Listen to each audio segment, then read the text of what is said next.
트럼프 대통령이 아베는 특별한 사람이라고 말한 거, 이 아베에 대해서 얘기 한번 더 하도록 하겠습니다. 자, 지금 아베 총리는요, 참 일본 사람들이 이 아베 총리는 트럼프 대통령 만난 게 정말 행운아 같아, 행운아. 아마도 힐러리 클린턴 같은 여자가 미국 대통령이었다면은 아베 총리가 굉장히 힘들었을 거예요. 그런데 트럼프 대통령하고 아베 총리가 너무 이게 궁합이 잘 맞아요. 자, 그런데 전에도 말씀드렸지만 일본 사람들은 늘 배우는 자세가 되어 있습니다. 늘 자기보다 잘난 사람한테는 배우려고 합니다. 일본 사람들이. 이 조선 놈들은 말이죠. 자기보다 잘난 사람을 시기 질투하는 게 굉장히 강해요. 네, 대체적으로. 몇몇 우수한 한국인 분들도 계시지만, 이 못난 조선의 피를 가지고 있는 놈들이 의외로 많은데, 자, 아베 총리는 말이죠. 자, 옛날에 일본이 이런 것을 지금 교육을 잘 받은 거예요. 자, 1853년에 미국의 페리 제독이 일본에 와서 일본을 개항을 시켰죠. 그래서 일본 사람들이 문호를 개방했어요. 그래서 13년 뒤에 메이지 유신을 합니다. 다 아시죠? 메이지 유신을 통해서 미국처럼 강력한 나라를 만들겠다. 그래서 열심히 독일을 배우고 영국을 배우고 미국을 배워서 강국으로 만듭니다. 그래서 정확하게 메이지 유신을 한 8년 뒤인 1876년에 미국이 일본한테 써먹었듯이 일본이 한국에 강화도 조약을 맺죠. 자, 그때 조선은 친중이었습니다. 일본은 미국과 친했었습니다. 자, 그런데 작년에 미국이 중국하고 무역전쟁을 했죠. 자, 아베가 이렇게 잘 배운 거예요. 미국이 중국하고 무역전쟁 해가지고 잘 하니까 아베도 한국, 일본 무역 갈등 이거를 때린 거죠. 때린 겁니다. 한국이 문재인이 친중을 하다 보니까 정확하게 작년 7월 6일 미중 무역전쟁이 일어났는데 정확하게 1년 뒤인 7월 1일 일본이 한국과 무역 갈등을 발생을 시켰어요. 자, 그러면 옛날에 메이지 유신을 통해서 조선에게 강화도 조약을 맺은 것처럼 아마도 이번에 아베 총리는 문재인으로부터 항복 선언을 받아내려고 할 겁니다. 문재인이 좌파들이 다음번 선거 승리할 때까지 이 반일 광란의 선동을 끌고 가려고 하겠지만 그것이 아베 총리에 의해서 성공하지 못할 거다라는 겁니다. 자, 아베는 지금 한국의 문재인이가 잘 가게 내버려 두지 않을 각오를 합니다. 뭐냐면 자, 선거에 승리했죠. 그래서 모든 사람이 예측을 합니다. 경제보복 강도를 더 높인다. 그래서 전쟁 가능한 개헌을 한다라는 겁니다. 한국 신문들은 개헌선을 확보하지 못해서 실패했다. 이번 선거가 이런 식으로 한국 신문들 나오는데 다 틀렸습니다. 개헌 가능한 선까지 왔습니다. 자, 그건 뭐냐면요. 이번에 자민당하고 공명당이 지금 전부 해가지고 141석을 얻었습니다. 141석을 얻었지만 실질적으로는 자, NHK 같은 데서는 개헌 발의 가능하다라고 NHK 방송에서 했고 자, 실질적으로도 보면요. 이런 게 나왔습니다. 164명이면은 개헌을 할 수 있는데 지금 현재 개헌에 찬성하는 국회의원이 161명이라고 합니다. 예. 자민당, 공명당, 일본 유신회를 합쳐서 그러면 3명만 더 끌어오면 개헌 찬성이 가능합니다. 3명 못 끌어오겠습니까? 이거 3명 끌어오죠. 3명 끌어옵니다.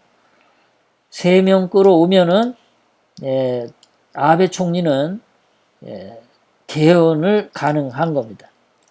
개헌을 하게 되면은 아베 총리는 10년 내든 20년 내든 30년 내든 분명히 헌법 개정으로 갑니다. 아베가 못하면 아베 뒤에 오는 총리가 할 가능성이 굉장히 높아요. 일본이란 나라는 국가의 이익에 우선으로 생각하는 사람들이 많다고 했습니다. 한국처럼 정당이 또는 패거리가 자기네들 이익으로 하는 것보다는 일본이라는 국가가 어느 방향으로 나갈 건지 그 국가 나가는 방향에 맞춰서 일본 국회의원들도 동참을 하는 전통이 강해요. 일본 애들이. 이 조선 놈들만 국가야 망하든 말든 자기 당파 이익에만 몰두하지만 일본은 다르다. 일본은.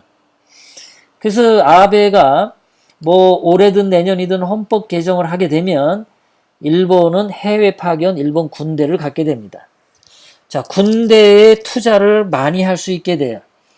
외국으로 군대를 파견하려면 일본의 군대 기술, 첨단 기술 개발을 하는데 돈을 투자를 많이 할 겁니다. 물론 일본 군대가 미국으로부터도 많은 무기를 수입하겠지만 일본인들도 자기네들이 가지고 있는 첨단 기술을 더욱더 개발할 수 있는 통로가 열린다는 거죠. 그래서 일본이 현재 삼성 반도체에 뺏기고 있는 그 반도체 기술 분야에 있어서 일본이 다시 한번 세계 1위로 올라갈 수 있는 그런 것까지 염두에 두고 있다라는 겁니다. 헌법 개정 단순히 그것만 생각하는 게 아니라 일본의 경제, 일본의 기술, 일본의 미래를 생각하는 게 아베 총리고 한국의 문재인 같은 경우는 그런 미래가 없어요. 그저 김정은이 똥구멍 어떻게 살살살 핥아줄 생각밖에 안 하죠. 북한에다가 돈 갖다 퍼주는 것밖에 생각 안 합니다. 좌파들이 1000년, 100년, 만년 정권만 쥐면 돼요. 대한민국 가난해지든 굶어서 100만 명이 죽든 그런 거 신경 안 씁니다. 이 좌파들은요. 그런데 일본 정치 지도자들은 그렇지 않다라는 거예요. 옛날부터 전통이 그래요. 그래서 다릅니다. 일본 애들이. 그렇게 반도체 기술이나 신기술, 첨단 기술, 4차 산업혁명에서 굉장히 기술 투자가 이루어지고 일본이 세계의 강국으로 발전할 수 있는 기틀이 헌법 개정에서 나오는 겁니다. 단순히 일본 군대를 해외 파견하는 것뿐만 아니라 거기서 부과되는 굉장히 큰 국가 발전이 이루어져요. 그래서 일본을 다시 위대하게 Make Japan Great Again 이것을 아베도 꿈꾼다 이겁니다. 미국만 Make America Great Again을 꿈꾸는 게 아니라 미국을 다시 위대하게 트럼프 대통령이 말한 것을 아베는 그거 자기도 흉내내서 미국처럼 미국을 본따서 일본을 다시 위대하게 하려고 아베도 생각하고 있다는 겁니다. 일본을 다시 위대하게 해서 한국이나 북한에 중국에 일본이 영향력을 더 많이 행사하기를 아베는 원하고 있다라는 겁니다. 이러한 아베의 목표에 트럼프 대통령하고 완벽하게 손을 잡은 상태이기 때문에 이러한 아베가 목표를 건설할 때 문재인은 바람 앞에 촛불, 아베가 폭풍, 문재인은 촛불, 그렇게 됩니다. 그래서 문재인의 운명은 아주 비참하게 끝날 거라는 거죠. 미국에서도 문재인을 인간 취급을 안 하고 있고 아베도 문재인을 인간 취급 안 하고 있고, 김정은도 문재인을 인간 취급 안 하고 있고, 시진핑도 문재인을 인간 취급 안 하기 때문에 이거는 먼저 도끼로 패가지고 죽이는 놈이 임자인 거야. 문재인을 아베가 친다고 해서 반대할 사람이 없어. 다 좋아해, 다 좋아해. 태극기 애국 국민들도 그냥 신났다고 좋아하는 거죠.